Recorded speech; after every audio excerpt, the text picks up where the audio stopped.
अच्छा अच्छा, बहुत बढ़िया।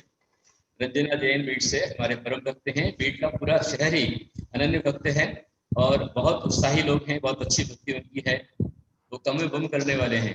भले चाहे 120 घरों का समाज है, लेकिन बहुत सुंदर सुंदर मंदिरों का निर्माण उन्होंने कराया है।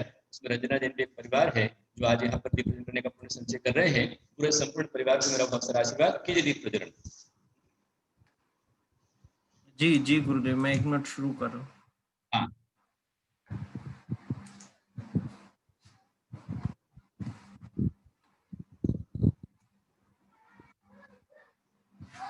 इतने दीप प्रज्वलन शुरू हो रहे हैं, मैं आपको कुछ सूचनाएं देना चाहूंगा। और भी किसी को यदि दीप प्रज्वलन करना तो आप मेरे पास अपना फोन नंबर या नाम दे दीजिए, क्योंकि हम लोग वैसे तत्वात सूद का जो रिजल्ट निकलता है उससे नंबर देख के कांटेक्ट करते हैं सबसे, लेकिन फिर भी यदि कोई छूट जाता है तो आप अपना नाम और नंबर मुझे एक बार भेज दीजिएगा। और इसके लिए जो नागपुर से डॉक्टर प्रेरणा जी है वो बहुत हेल्प करते गुरुदेव। अच्छा, बहुत बढ़िया।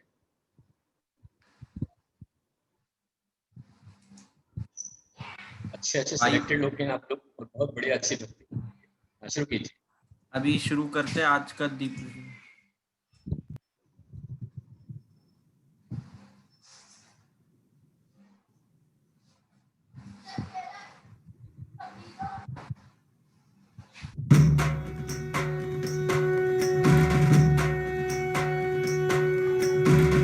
नमोस्तु हे धर्म सूर्य, तुभ्यं नमोस्तु वात्सल्य सिंधु, तुभ्यं नमोस्तु हे प्रज्ञा योगी, तुभ्यं नमोस्तु हे ज्ञान योगी।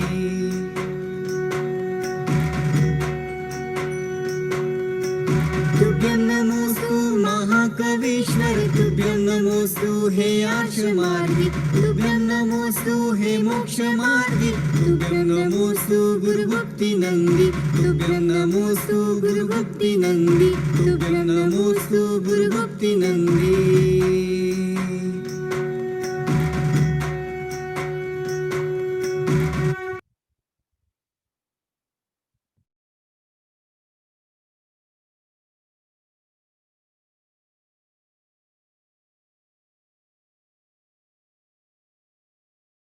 परिवार को मेरा बहुत सारा के स्वाध्याय में है, गुरु भक्ति में भी रहते हैं, प्रवचन में रहते हैं। संपूर्ण परिवार को मेरा बहुत सारा आशीर्वाद।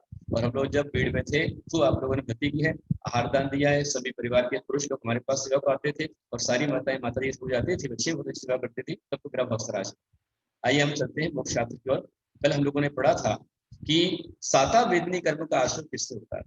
इसका मतलब ये होता है कि निरोग स्वस्थ शरीर कैसे प्राप्त होता है।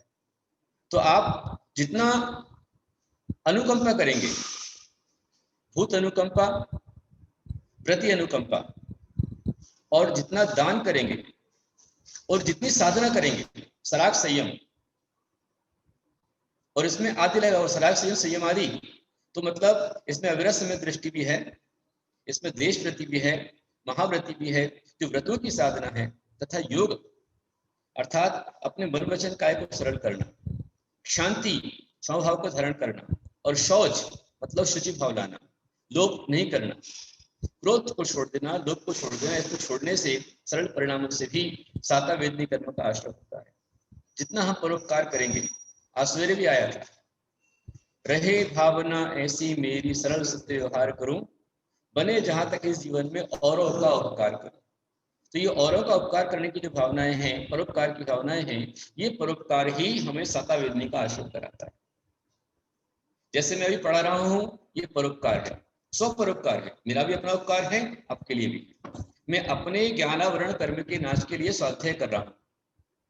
मैं अपने मन रूपी मरकट को रवाने के लिए, शुद्ध पक्ष में रवाने के लिए मैं स्वाध्याय कर रहा हूँ। मेरा अपने करोड़ की डिडला की मैं स्वाध्याय कर रहा हूँ। और साथ में जगन कल्याण, संघ कल्याण, संघ में जितने साधु हैं उनका स्वाध्याय हो जाए, साथ में आप सबका स्वाध्याय हो जाए, और उतनी देर में आपकी परिणाम शुद्धि बने, ये निमित्त को लेकर के हमारा स्वाध्याय चल रहा है। ये जो महासभा के माध्यम से काम हो रहा है, परोपकार है। पारस दोहाड़े के माध्यम से जो काम हो रहा है, परोपकार है। बस्सल मिंटी भैया जो कर रहा है वो परोपकार है। वहां से डॉक्टर प्रेरणा जी ने करी, परोपकार है। और ये जो दीप आप लगा रहे हैं, ये दीप लगाना भी स्व परोपकार है। अपना भी कल्याण है, दूसरों का भी कल्याण है। हाँ, नितिन नखाते सुबह शाम में लगे हुए हैं। हाँ, नितिन नखाते लगे हुए हैं, धीरज कासरेवाल लगा हुआ है, मयूरी लगी हुई है, कभी राहुल कभी स्वप्निल वहां पर लग जाते हैं जैन टूर के ऊपर, प्रवीण जी लोहाड़े वहां पर करते रहते हैं, पारस जी लोहाड़े करते रहते हैं, हमारे आचार्य देवनंद जी कर रहे हैं, चाहे गुरुनंद जी कर रहे हैं, या बड़े बड़े आचार्य प्रभु सागर जी कर रहे हैं, सब परोपकार के, सब परोपकार पे लगे हुए हैं। तो ये परोपकार ही हमें शौच मतलब साता वेदनी कर्म का बंद कराता है। जितनी हमारे परोपकार की भावनाएं होंगी, स्वपरोपकार, ये उपकार आत्म कल्याण कराता है।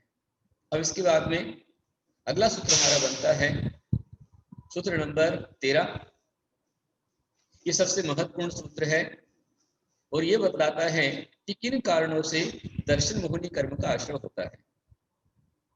दर्शन मोहिनी कर्म अर्थात जिस कर्म के उदय से आपको सच्चा श्रद्धा नहीं हो। हाँ, बहुत बढ़िया, भूत अनुकंपा, कोई बात नहीं, दिखाओ एक बार, दिखला दो, चलेगा। अच्छा, भूत अनुकंपा, आयु, क्या बात है,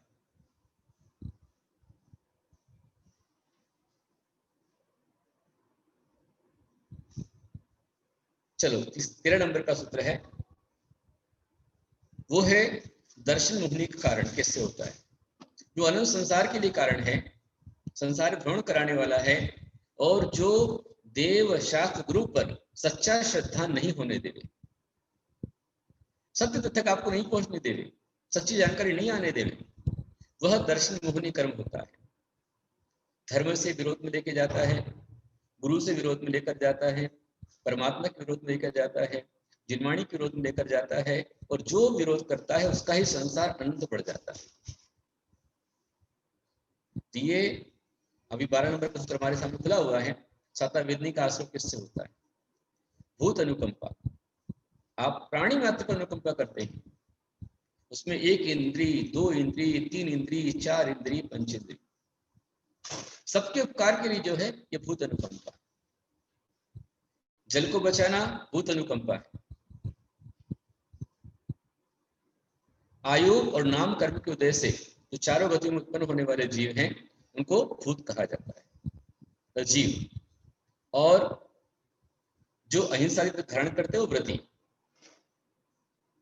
इन पर अनुकंपा होना भूत अनुकंपा, व्रती अनुकंपा, दोनों में अंतर है, एक साथ दो रखे हुए। भूत जो है वो सामान्य है, भूत अनुकंपा सामान्य है, व्रती अनुकंपा विशेष है। पाक दान जैसे। भूत अनुकंपा दया से होती है और व्रती अनुकंपा भक्ति से होती है। भूत अनुकंपा से पुण्य आश्रय होता है, पर व्रती अनुकंपा करने से आपके चरित्र मोहनी का शोषण बढ़ता है। हाँ, व्रती अनुकंपा करने से आपका ज्ञान बढ़ेगा, सम्यक ज्ञान बढ़ेगा, सच्ची श्रद्धा बढ़ेगी, निरोग शरीर की प्राप्ति होगी, और आपके परिणाम विशुद्धि से आप ऐसा पुण्य संचय करेंगे। व्रती अनुकंपा जो है सीधी मोक्ष लेकर जाती है। भूत अनुकंपा ये आपको परोपकार में लगाती है, और व्रती अनुकंपा ये रत्नत्रय प्रदान करती है। ये इसमें अंतर है, इसलिए दो चीजें रखी है। फिर दान अपने और पर के उपकार के लिए योग्य वस्तु का देना दान है, अयोग्य वस्तु नहीं, योग्य वस्तु।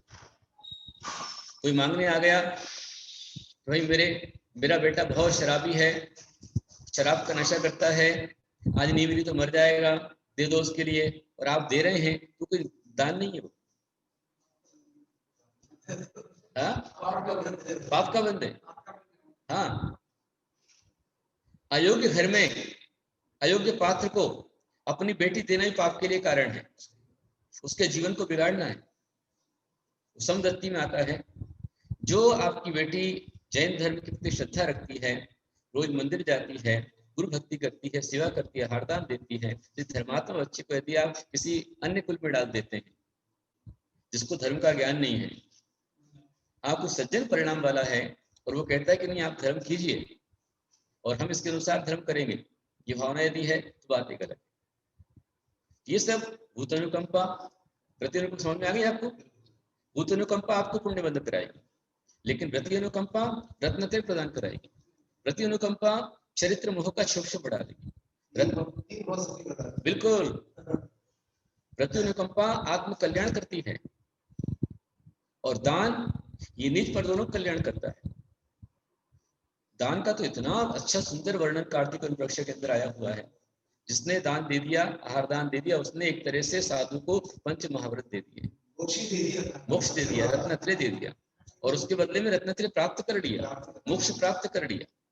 सराग संयम और शांति मतलब शुभ भावनाएं, क्रोधादि कषाय की शांति, शौच, लोभ का त्याग, ये सब जो है इससे पुण्य का आश्रय होता है, शाता वेदनी का आश्रय होता है। ये सब करेंगे तो इससे निरोग स्वस्थ दीर्घायु शरीर मिलेगा। हाँ, क्या चीज खुद चली जावे तो उसके चरित्र में होने का तीव्र उदय है, उसके पाप का उदय है। जो स्वयं लड़कियां जा रही भाग रही हैं, जो स्वयं लड़कियां अच्छे अच्छे जैन कुल को छोड़ करके अजैनों के पास भाग रही हैं, मांसाहारियों के परिवारों में जा रही हैं, महान कर्म का वर्णन कर रही है। हाँ, बिल्कुल एक के प्रति प्रीति के कारण से 18,000 रानियां और रावण, बिल्कुल, ये प्रीति नहीं है। हाँ, ये प्रीति नहीं है।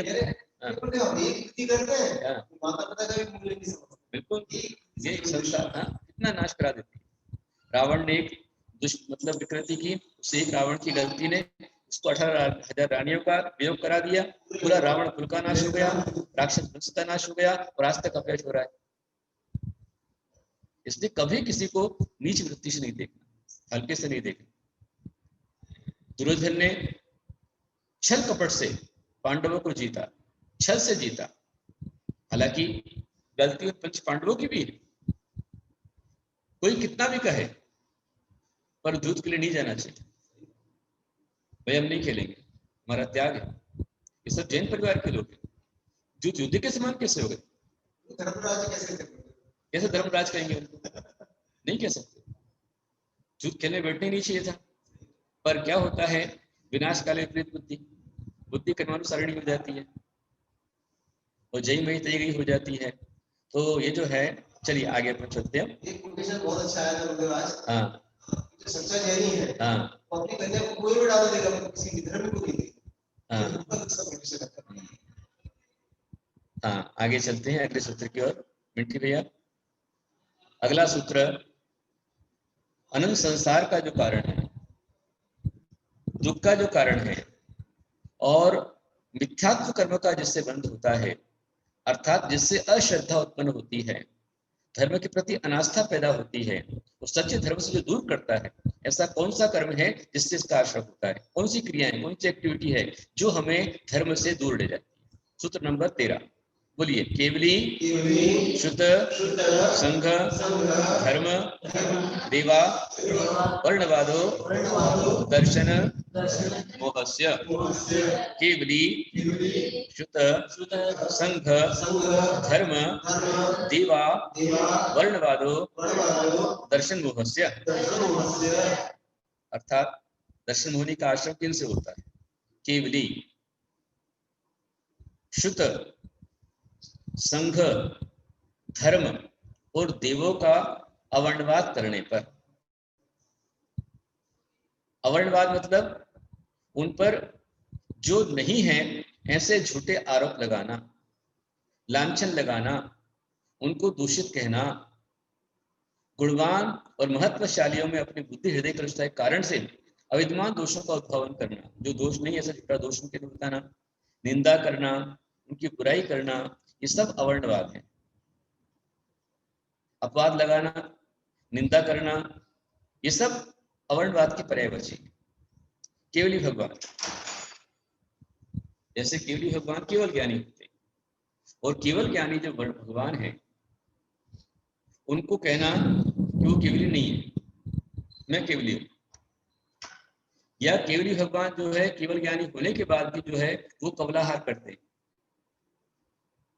केवली भगवान को रोग होता है, ऐसा कहा गया है, किसी ग्रंथ में कहा गया है जैनाभास में कि भगवान को पेचिश हो गया।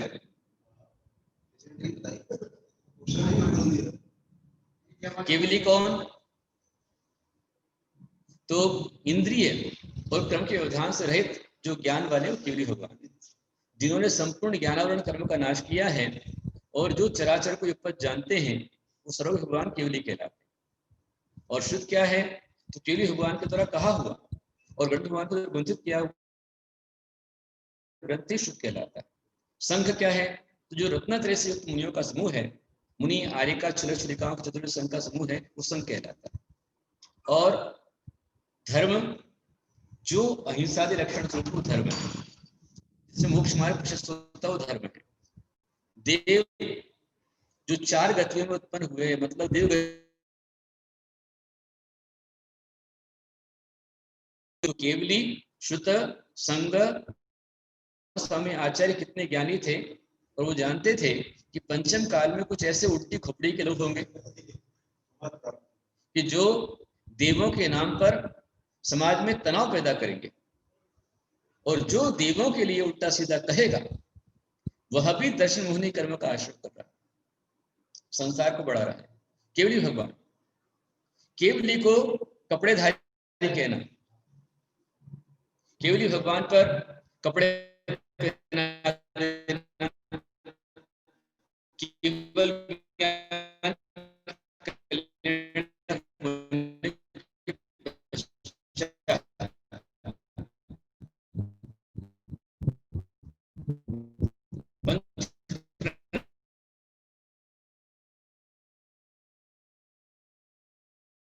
तो ये आहार की आवश्यकता नहीं है। क्यों नहीं है? क्योंकि उसका कारण जो असत अवेदनी कर्म का सद्भाव वहां पर नहीं है। अपन तो दिन पहले पढ़े थे कि स कषाय कषाय सांप्रायिक क्रियापति, जो कषाय सहित हैं उनको सांप्रायिक आश्रय होता है, और जो कषाय रहित हैं उनको इरियापत आश्रय होता है। तो तीर्थंकर भगवान या केवली भगवान, उन्होंने ज्ञानावरणी, दर्शनावरणी, मोहनी और अंतराय 4 घातीय कर्मों का नाश कर दिया। तो इन कर्मों के नाश के कारण से वह कषाय नहीं, मोहनी कर्म नहीं, कषाय नहीं। तो कषाय नहीं होने से वहां प्रसाद अवेदनी आता नहीं।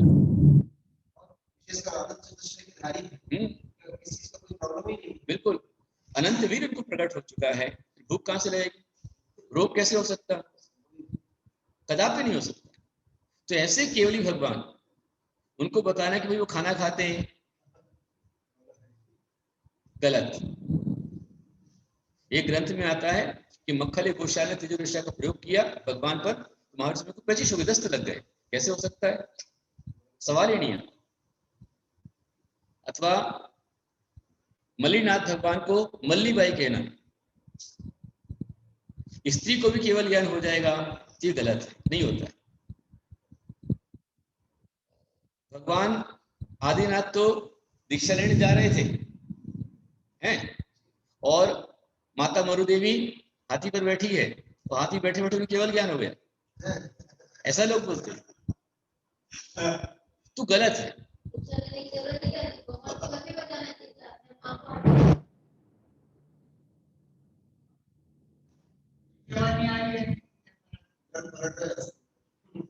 केवली भगवान पर इस तरह के अवर्णवाद लगाना, कोई पुत्र झाड़ू लगाते लगाते केवल ज्ञान हो गया,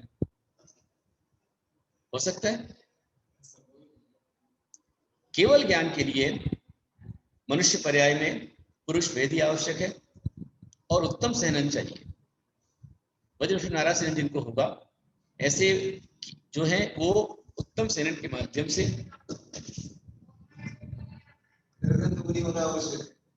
हाँ, रानी बाकलीवाल ने पूछा है ये जो जैनाभास परंपरा है, शतमत परंपरा, ये कब से शुरू हुई है? तो ये शुरू हुई है, ये भद्रबाहु केवली, शुद्ध केवली हमारे हुए अंतुशुद्ध भद्रबाहु, उनके समय से शुरू हुआ। मैंने बहुत दिन पहले आप लोग को बताया था, आपको ध्यान में नहीं आता है, थोड़ा सा भूल जाते हैं आपको।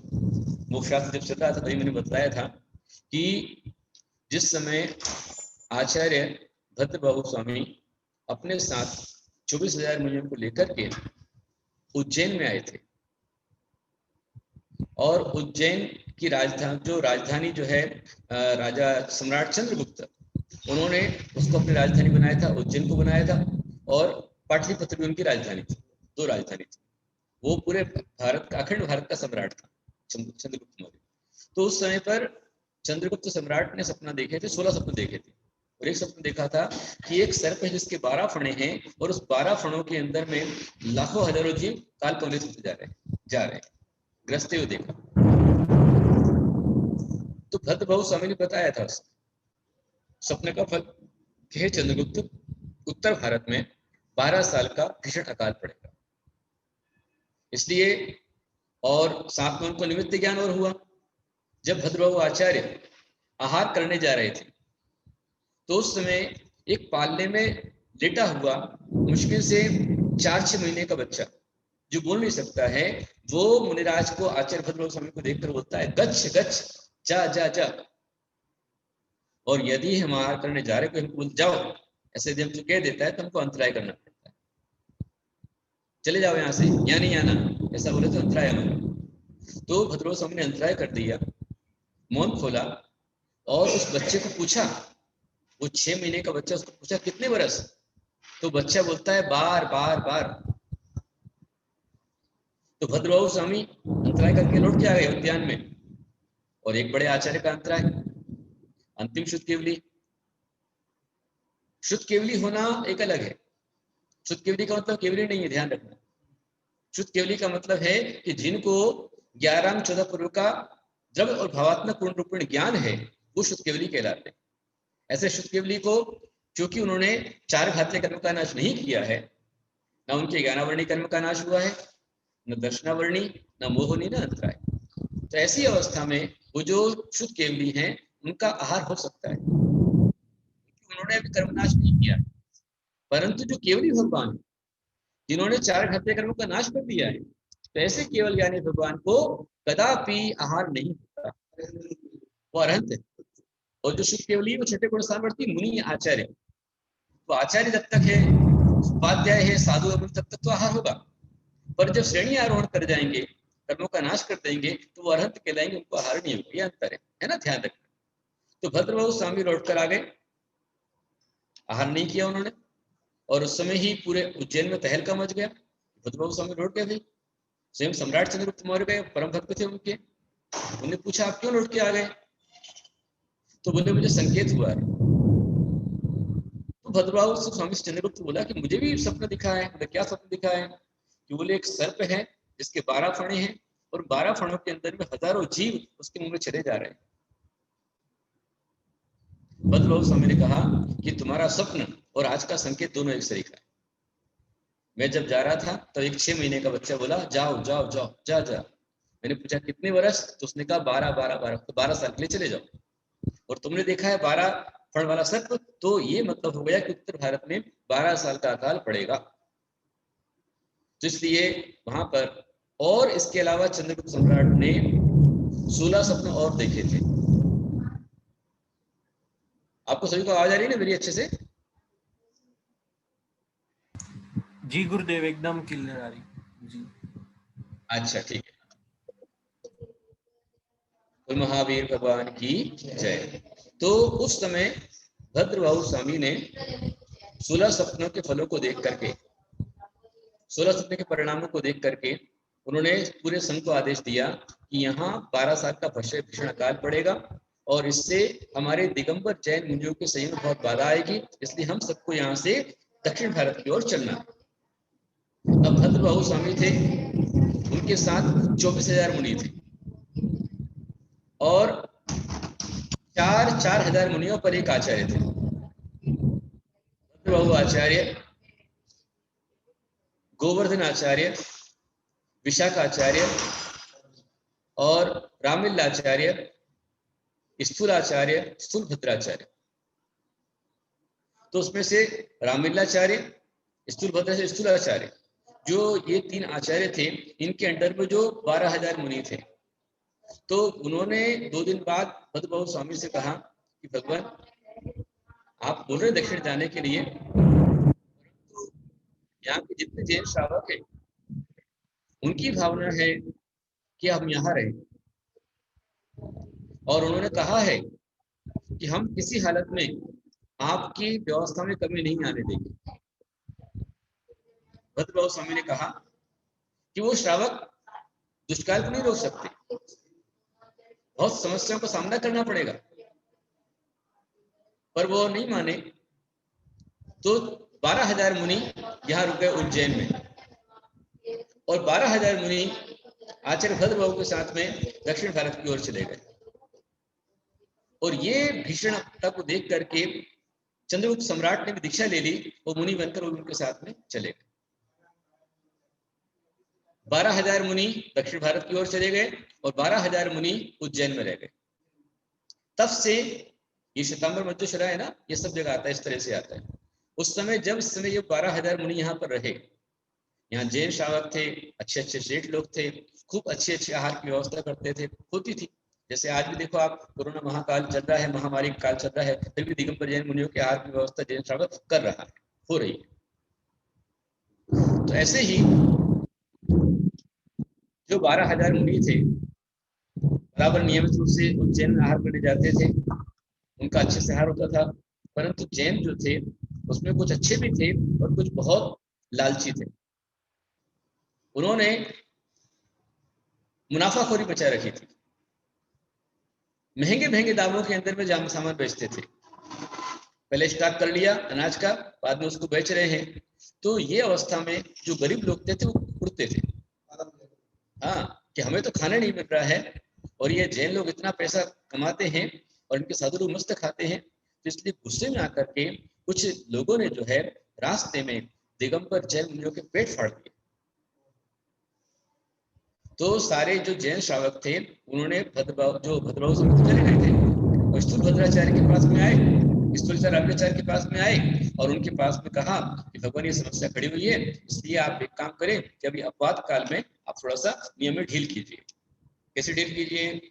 अभी तो आप दिगंबर मुनि हैं, परंतु अभी क्योंकि दिन में आप सबको दिखते हैं, इसलिए आप अभी दिन में हमारे पास में आहार लेने मत आइए। आप क्या कीजिए कि आप रात्रि में हमारे पास में आइए, आप रात्रि में अंधेरे में आ जाओ, चुपचाप आ जाओ, हम आपके साथ में चलेंगे, हमारे पास में आ जाओ। आकर के आप जो है आपको बर्तन देते, तो आप बर्तन में सामान लेके आ जाओ, दिन में यहाँ खा लेना। तो दिगंबर जैन मुनि, इनके पास में एक बर्तन नहीं था, उस समय से बर्तन आ गया, पात्र आ गए उनके पास में। पर एक नग्न दिगंबर मुनि, अच्छे लंबे ऊंचे पूरे, वो जब घरों में गए तो ऐसे मुनि को देखकर घर की महिलाएं घबरा गई, डर गई, और कुछ गर्भवतियों के गर्भ गिर गए डर के मारे। तो इसलिए फिर श्रावकों ने कहा हमारा समस्या आ रही है, तो आपसे निवेदन है कि आप अभी कुछ समय के लिए अपवाद काल में कपड़ा पहन लीजिए। और फिर आखिर उन जितने दिगंबर जैन मुनि थे 12,000 उज्जैन में रहने वाले, उनको उस समय पर वस्त्र धारण करना पड़ा, चीवर। इसलिए वो महाविष्णु में कुछ चीवर पकड़ा देते, आधे चीवर बतला देते अपनी सिद्धि के लिए।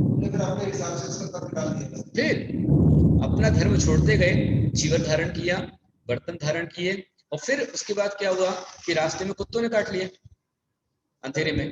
तो बोले आप लाठी रखिए, तो लाठी उनके पास में आ गई, एक लाठी आ गई, कपड़े हो गए, बर्तन हो गए। ये सारी व्यवस्थाओं से उनकी 12 साल की व्यवस्था चलती रही। हाँ, और जो मर रहे थे मुर्दे, जो सड़ रहे थे इंसान, गल रहे थे, उनकी दुर्गंध से बचने के लिए वो जब जाते थे तो उनकी दुर्गंध कारण बचने के लिए उन्होंने पट्टी धारण कर ली, मुख पट्टी। तब से मुख पट्टी चल रही है, मुख पट्टी आ गई।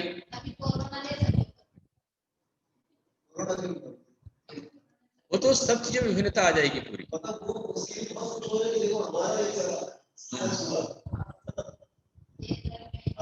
तो इस तरह से तब से वो श्वेतांबर मत प्रारंभ हुआ। 12 साल हो गए। बाद में जो विशाखाचार्य मुनिराज थे, भद्रबाहु स्वामी के शिष्य, भद्रबाहु स्वामी की समाधि श्रवणबेलगोला में हो गई, और बाद में विशाखाचार्य आदि 12,000 मुनि यहाँ पर आए। अकाल खत्म होने के पश्चात तो स्थूल भद्राचार्य ने अपने शिष्यों से कहा कि भाई देखो, अब अपने मुनिराज आ गए हैं तो हमें उनके पास चलना चाहिए, अपने को दुष्काल भी खत्म हो गया है, हमें प्रायश्चित देना चाहिए, वापस अपने को अपना प्रायश्चित करके अपने मूल धर्म में आ जाना चाहिए। लेकिन जो 12 साल के शिष्टाचार में रह चुके थे, लगा कि तो गड़बड़ हो जाएगा, तो उन्होंने रात के रात ही स्थूल भद्राचार्य को उनकी हत्या करके उनको मार दिया। और जैसे रात को मारा तो मर करके व्यंतर हो गए, वो व्यंतर देखो तो परेशान करने लग गए। तो ये घबराए, अब तो बोले अब क्या करें, मुझसे बोला कि अब उनको रक्षा करो। तो बोले कि अब तुमको जो है गुरुगादी उठानी पड़ेगी, तो इसलिए उनकी दादा बड़ी बनाई जाती, गुरुगादी बनाई जाती, इस तरह से चल पड़ा।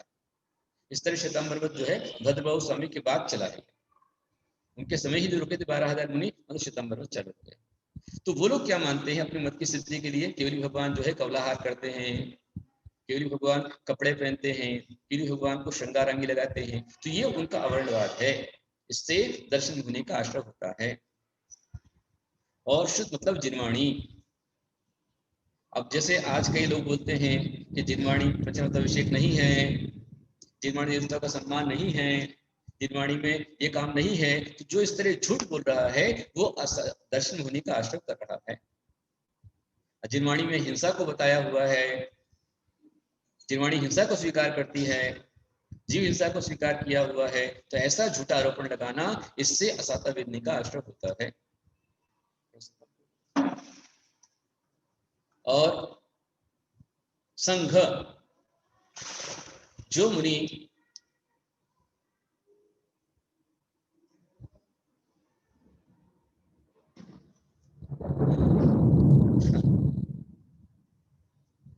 वो ऐसा मानते हैं कि भगवान का श्रृंगार करते हैं और श्रृंगार में उनका मेकअप अच्छा हुआ कि नहीं हुआ उसको दिखाने के लिए उनके सामने वो दर्पण लगा देते, आईना दिखलाते, इन कारणों से। तो इस नाना प्रकार की बातें आ जाती हैं। तो केवली हो गए, शुद्ध हो गए। फिर संग, जिनवाणी को गलत बताना, झूठा बताना, इससे असाता वेदनी का आश्रय होता है। इसको बंद कर दिए, कर दो, बंद कर दो। संघ, जो चतुर्विध संघ है, मुनि हैं, व्रतों का पालन कर रहे हैं, रत्नत्रय का पालन कर रहे हैं, ऐसे धर्मात्मा मुनियों को पापी बताना, पशु बताना, जानवर बताना, और उनको मतलब जो है भगोड़ा बताना, ये तो संसार से भाग गए, ये जो है लोभी हैं, लालची हैं, नपुंसक हैं, इस तरह अपशब्दों का प्रयोग करना गुरुओं के लिए, इससे दर्शन मोहनी का आश्रय होता है। फिर धर्म, जो दयामय धर्म है, अहिंसा धर्म है, ऐसे दयामय धर्म को थोड़ा सा दयामय जो धर्म है, ऐसे अहिंसामय धर्म को, दयामय धर्म को गलत बताना, ये तो संसार के लिए कारण ऐसा मानना, तो इससे भयानक कर्मों का बंध होता है, दर्शन होने का आश्रय होता है। फिर देव, देव से तात्पर्य है जो देव गति नाम कर्म के उदय से देव पर्याय को प्राप्त हुए हैं, और चारों निकायों की है, भवनवासी, व्यंतर, ज्योतिषी और कल्पवासी। तो ऐसे देव देवता को मिथ्या दृष्टि बताना, जो सम्यक दर्शन को मिथ्या दृष्टि बताना, जो धर्मात्मा है उनको नरक का पात्र बताना, अथवा देवलोग जो है वो पशु बलि मांगते हैं, जीव हिंसा मांगते हैं, शराब मांगते हैं, ऐसा झूठ झूठ उनके लिए बोलना, इससे देव का अवर्णवाद होता है, और इनका अवर्णवाद करने से दर्शन मुनि का आश्रय होता है।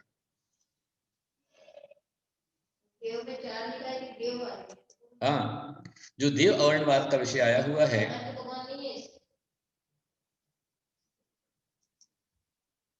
देव अवर्णवाद, ये भयानक कर्म के बंध में कारण है।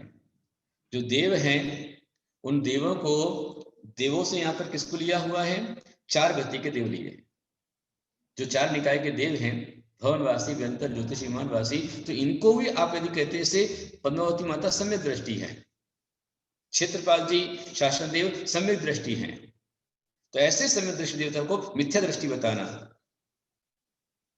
अथवा उन देवी देवताओं के जप्पल जूते से उपमा करना, तुलना करना, उनको नरक का पात्र बताना, उनको मानने वाले नरक में जाएंगे ऐसा कहना, तो ये सब देव का वर्णवाद है, और इससे दर्शन मुनि कर्म का आश्रय होता है। देखिए, भगवान के चरणों में जो फूल चढ़ाए जाते हैं वो चांदी और सोने के फूल भी होते हैं और असली फूल भी होते हैं। तो ये जो फूल हैं ये अष्ट प्रातिहार के प्रतीक हैं।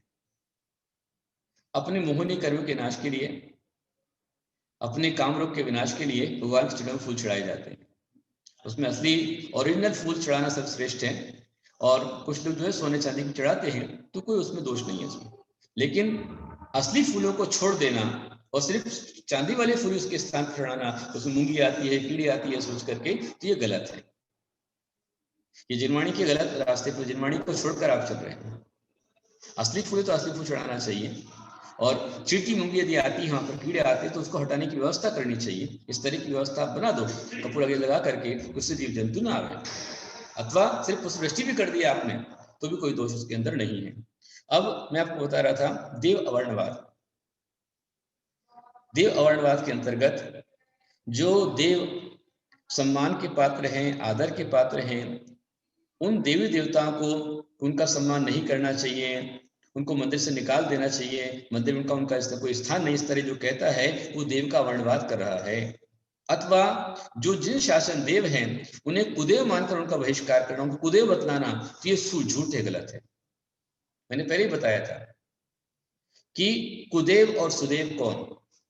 में जो मेरी भावना प्रवचन चल रहा है सवेरे का, उसमें काफी लोग रहते हैं और उस समय पर मैंने 3-4 दिन बतलाया था आपको कि कुदेव और सुदेव की व्याख्या से देवगति का कोई संबंध नहीं है।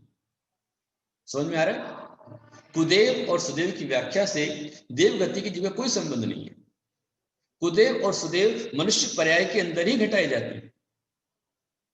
ऐसे मनुष्य,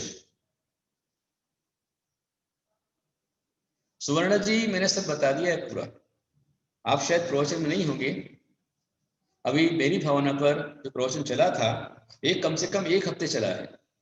नहीं सताऊं किसी जीव को, झूठ कभी नहीं कहा करूं, इस लाइन पर मैंने पूरा 1 हफ्ता प्रवचन दिया है और YouTube पर है, अवेलेबल है, तो आप उसे देख लीजिए।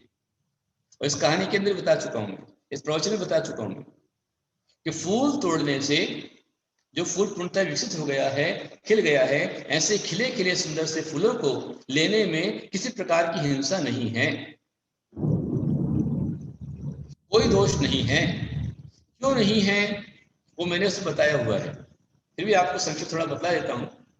ऐसे नहीं क्योंकि आपको उसमें देख लेना, आप उसको भी देखिए, गुण अच्छा समझना तो उसको देखिए। शॉर्ट में समझ लीजिए कि वनस्पति 2 प्रकार की होती है, साधारण और प्रत्येक।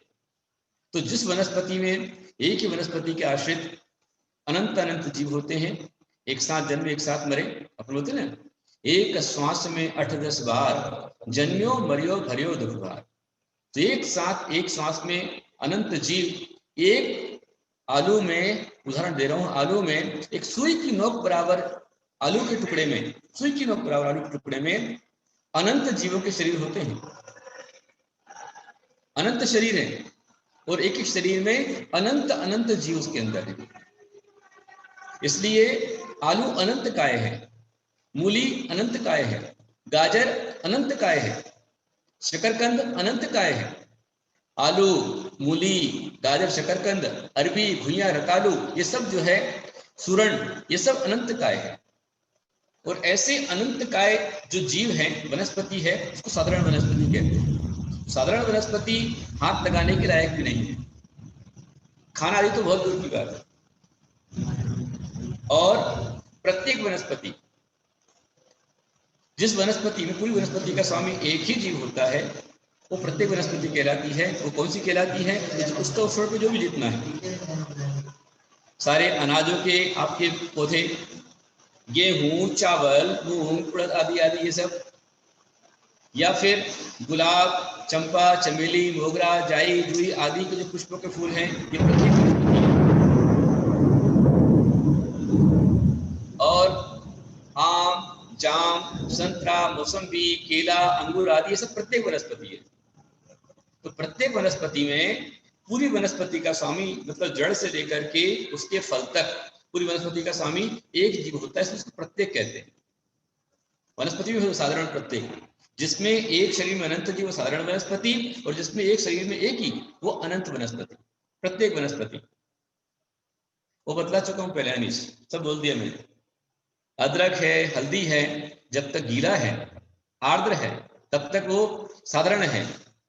लेकिन वही हल्दी और अदरक जब सूख जाता है, उसमें रासायनिक परिवर्तन होने से वो प्रत्येक वनस्पति में आ जाता है, उसमें दोष नहीं है सूखने के बाद। लेकिन आलू में चाहे सूखा चाहे कैसे ही,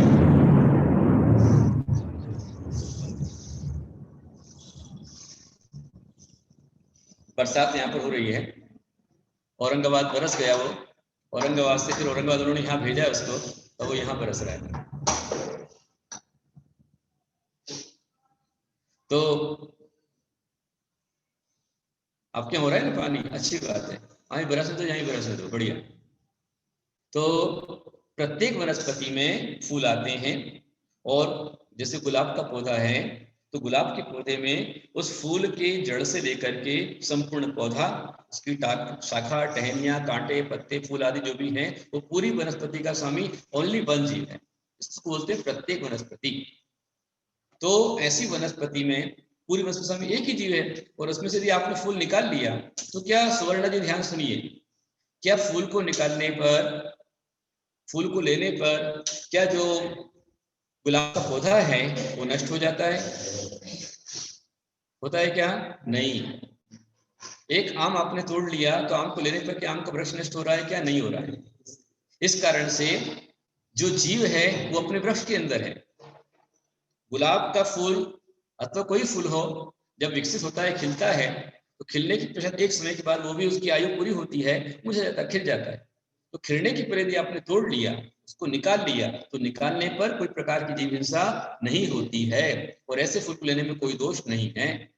समझ में आया? ठीक है, आगे हम चल रहे हैं देव अवर्णवाद की ओर, लेकिन समय हमारा हो चुका है, मैं अनेक बार बतला चुका हूँ, तो इसलिए अपन इतना ही रहने देंगे। यदि हम केवल भगवान का वर्णवाद करते हैं, शुद्ध का वर्णवाद करते हैं, जिनवाणी को झूठा बतलाते हैं, जिनवाणी में मिलावट बतलाते हैं, जो अच्छे मार्ग बताने वाले गुरु हैं उन पर हम वर्णवाद करते हैं, उन पर निंदा करते हैं, संग और धर्म, जैन धर्म से द्वेष रखते हैं, उसको गलत बतलाते हैं, और जो देव हैं उन देवों को मांसाहारी शराबी बतलाते हैं, पशु बलि मांगने वाला बतलाते हैं, तो ऐसे निंदा करने पर आपको दर्शन मुनि कर्म का आश्रय होता है। ठीक है, आज इतना ही।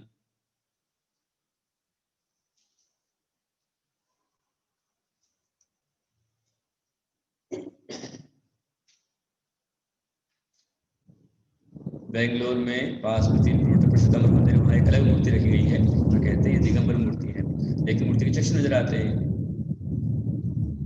वो मुझे देखना पड़ेगा, देखे बिना मैं नहीं बोल सकता हूँ कैसी है, क्योंकि हमारे यहाँ पर भी इस तरह की व्यवस्थाएं बनी थी कुछ तरह के बीच में। 3 किलोमीटर बता रहे कौन समझे, तो फोटो आप भेजेंगे तब देखकर बताऊंगा मैं। ठीक है, आशीर्वाद सभी के लिए।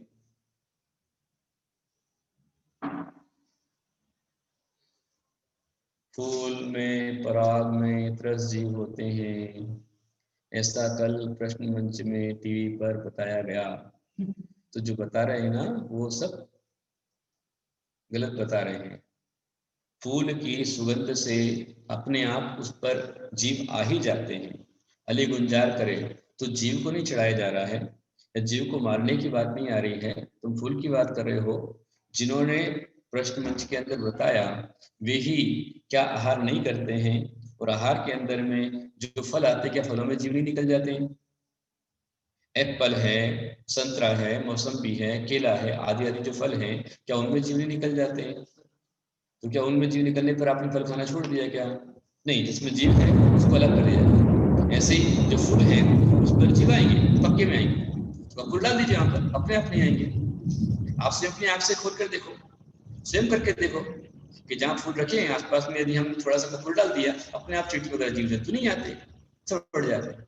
ठीक है, ये जो है ना, इसी प्रकार से कुतर खड़े करके जिनवाणी को झुटलाना, प्राचीन आचार्य को प्रश्न चिन्ह खड़े करना, तीर्थंकरों पर प्रश्न चिन्ह खड़े करना, गुरुओं पर प्रश्न चिन्ह खड़े करना, ऐसे खड़े करके ही व्यक्ति अपने दर्शन मुनि कर्म का, इसी तरह दर्शन मुनि का आश्रय होता है। जिज्ञासा रखने का अलग चीज है, परंतु इस तरह शंका पैदा करके जिनवाणी से विपरीत लेकर जाना और प्राचीन परंपरा को दूसरापन लगाना, इससे असंमोहनी कर्म का आश्रय होता है, पाप का बंध होता है। हाँ, भ्रमित करते, पक्के में भ्रमित कर रहे हैं वो लोग, पर हम भी हमारी जिनवाणी को सुने समझे, इसलिए मैं रोज आपके लिए सुबह दोपहर शाम 3 समय आपको बता रहा हूँ, प्रवचन के माध्यम से, क्लास के माध्यम से, गुरु भक्ति के माध्यम से रोज आपको दे रहा हूँ।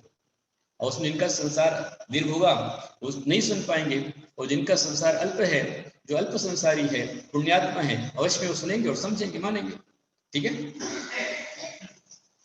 हे जिनवाणी भारती तो जिंदे ज्योतिराशे सुपावे सुचे जावाणी के ज्ञान ते सुचे लोकालो सोवाणी पुस्तक सदा ते तुलो देवजो अरिहत वितर गुरु से हो निर्गम दया धर पाप सदा ये दिखा परम धर्म रस सार सुगर धर्म रतिमान धर्म सारे विधान करो मोक्षपंथ भग धरो अभिमान वाली है छोड़ो ये संसारी ज्ञान चतुरा चुरंग सुमति सौकारी संग बड़ो मथारी मुनि मन निरमर जे सोए रंगात जल काटत करम बंधन बदत धारी संयमति करो जग बार वेद धारो जिसे विराज ऐसे शिराज को भजना ऐसे शिवपुरी जी को भजना नमो सर्वोच्चारण वंचे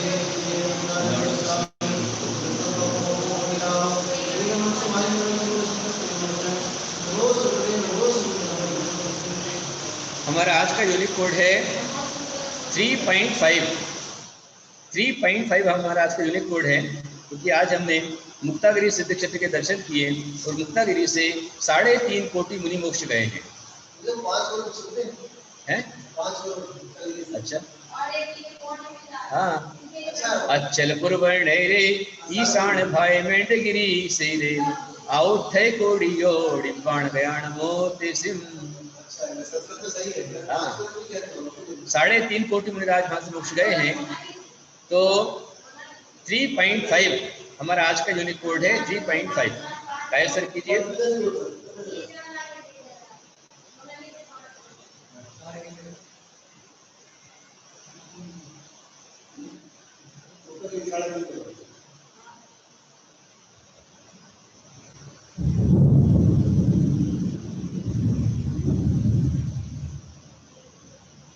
.5 355 नहीं 3.5 3.5 हाँ ये बराबर है वस्त्र में जो दिया बराबर है। ये यूनिक कोड है हमारा।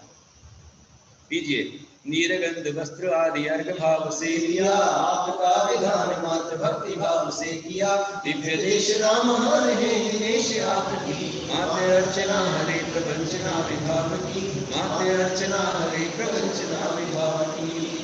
ओम द्वादशांगी माणी मां चढ़े में जल फुलादेर गणपांति स्वाहा। आचार्य कुंत सिंधु वात्सल्य दिवाकर आचार्य कनक नंदी सद्ज्ञान दिवाकर जिन धर्म का डंका बजाना जिनका है धर्म भक्ति से भक्त को वंदे कुंत सागर। जय जय जय गुरुदेव की जय बोलो जय गुरुदेव की। ओम ह्रीं तत्वता श्री स्वामी आचार्य गुरुदेव आचार्य शिवम सागर याचक नदी आदि सर्व आचार्य पद सब सुचरणेभ्यो जल फलादि स्वाहा। आचार्य भगवान का चढ़ाइए। आचार्य मुक्ति नंदी ने कमाल कर दिया वात्सल्य दे के सबको माल माल कर दिया पूजा हमारी आप स्वीकार कीजिए गुरुदेव मुस्कुरा के आशीर्वाद दीजिए। जय जय जय गुरुदेव की जय हो जय गुरुदेव की। ओम रूप प्रज्ञ आचार्य भगवत श्री गुरुदेव साक्षात विराजमान श्री चरणों में प्यार एवं आर्यम में प्यार के मेरे को मांगी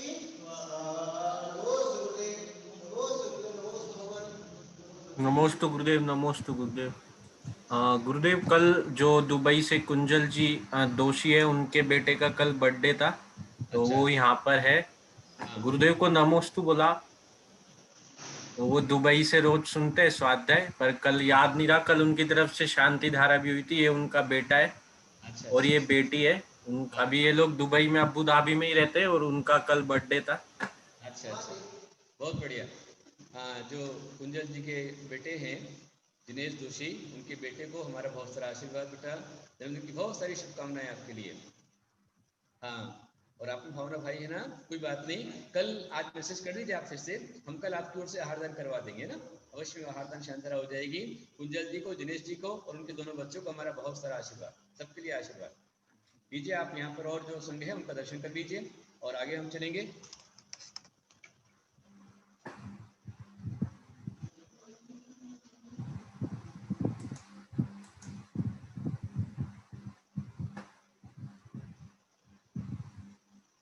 हमारे मुनीषी विमल गुप्त जी मुनीषी विनय गुप्त जी इनके दीक्षा दिवस थे और दीक्षा दिवस पर आपने उनके दर्शन किए।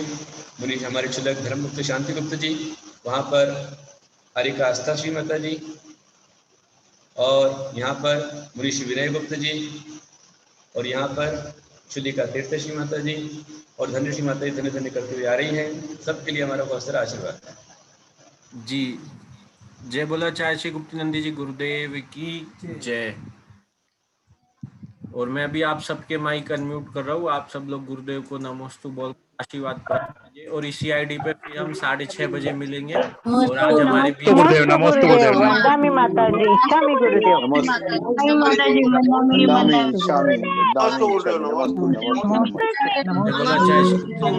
गुरुदेव की जय। हम लोग फिर से इसी आईडी पे 6:30 बजे मिलेंगे। और कल की तरह आज भी हमारे बीच में आचार्य श्री प्रसन्न सिंह जी होंगे। आज भी हमें 2 आचार्यों के एक साथ दर्शन करने का, तो आप सब लोग फिर से इसी आईडी पे 6:30 बजे ज्वाइन होइएगा। सभी गुरु भक्तों को जय जी।